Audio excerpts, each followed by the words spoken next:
My doctor told me that I had to write about it so that I can read over what happened the next time I forget. So, here we go.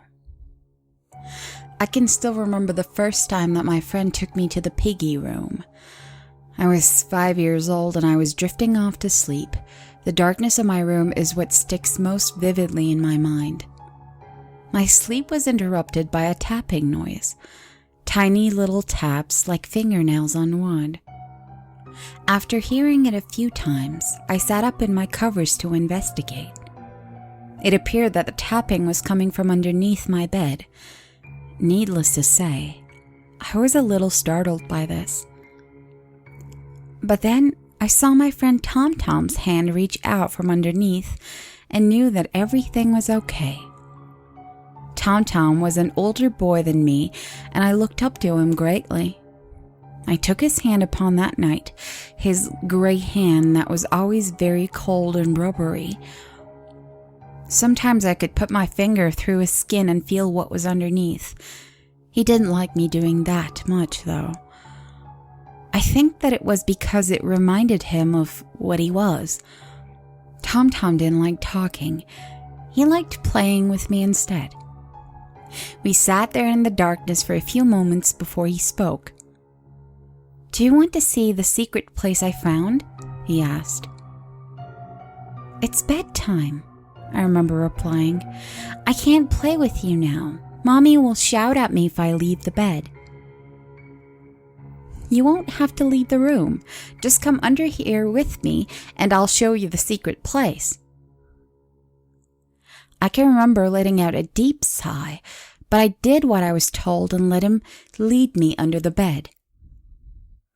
I can remember being somewhat nervous. For some reason, the floor underneath my bed had turned to soil and I was covered in dirt as I crawled after Tom Tom. When I think back upon that night, I get this awful feeling in my gut, this foreboding, hellish kind of emptiness, a void in my chest. I followed Tom Tom through the dirt and into a forest. It was a sickening place. Leafless trees in perfect rows and a lifeless black sky spread above. There was no sound there, no birds to chirp, and no wind to rustle the trees. As I followed Tom Tom through the thicket, I noticed the air was tight. It was hard to breathe in, as if it had clotted years before. Tom Tom was in great spirits, dancing about the forest as he led me. I couldn't quite share his enthusiasm. "Where are you taking me?" I asked him meekly. "To a secret room," he said. Eventually we got to the place that he was talking about. It was a stone staircase in the middle of the woods that led down into darkness. Tom Tom gestured downwards, but I told him I was too scared, so he should go down first. As he did, so I followed, tentatively making my way down each step. The stairs ended abruptly at a battered wooden door that Tom Tom gently opened and ushered me inside. The room inside was dimly lit by a hanging light bulb that would occasionally flicker. There was a rug on the floor, although in hindsight, I think it was made out of leather, and a table resting on top of it. The table was empty, aside a word carved into the wood. "Replace." Other than that, there was only a gray wardrobe in the corner that's door was firmly shut and bound with leather.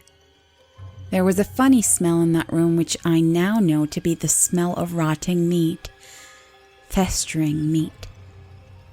The floorboards creaked as we stepped inside. I looked around with a strong feeling of dread rumbling inside of me. "I found it a while ago," Tom Tom said. "Back when Dad was still around." "Oh," I nodded, feeling very sad all out of a sudden. "Do you want to play?" I nodded once and we played all night in that room. It wasn't until just before home time that Tom Tom asked me if I wanted to see what was in the wardrobe. When I said no, he shrugged and led me back to bed. Over the next few months, Tom and I went to the Piggy room every night and played. At the end of every session, he would ask me if I wanted to look into the wardrobe, and I would always say no. I didn't want to see what was in there. I didn't want what we had to end. Eventually, one night, months later, we found ourselves in the woods, walking to the Piggy room, and he said something strange. "How is Mommy?" "What?" "With Daddy being gone, how is Mommy?" I replied that I didn't know. I hadn't even ever thought of that at the age of 5. So I shrugged the question off, and we went down to the Piggy room once more to play. The festering smell was particularly bad that night, but I ignored it. Eventually, when the time came to leave, Tom told me that this time I had to look in the wardrobe. He took an unsure step towards it, a solemn look upon its face as he unbound the leather. The door swung open. Inside hung the Piggy child. He was about my age, perhaps older. His body swung gently backwards and forwards. His body was clothed in pajamas, just like mine, but his face was a pig. Tom carefully explained to me that the boy's face had been removed and a pig's had been stitched on by his father. I was terrified. As a fresh wave of the body's putrid scent hit me, I backed up against the wall and burst into a flustered wail. Tom looked confused. "Wouldn't you like to hang like this?" he asked gently. I screamed at him to shut the doors, and reluctantly he did so.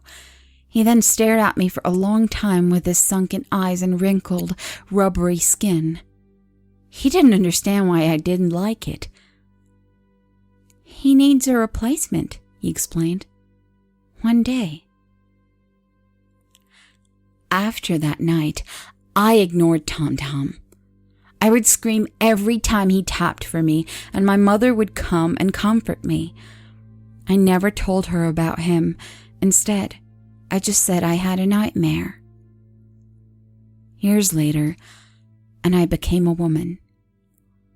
It had been a very, very long time since Tom had called for me, so long that I was sure the Piggy room was nothing but a dream.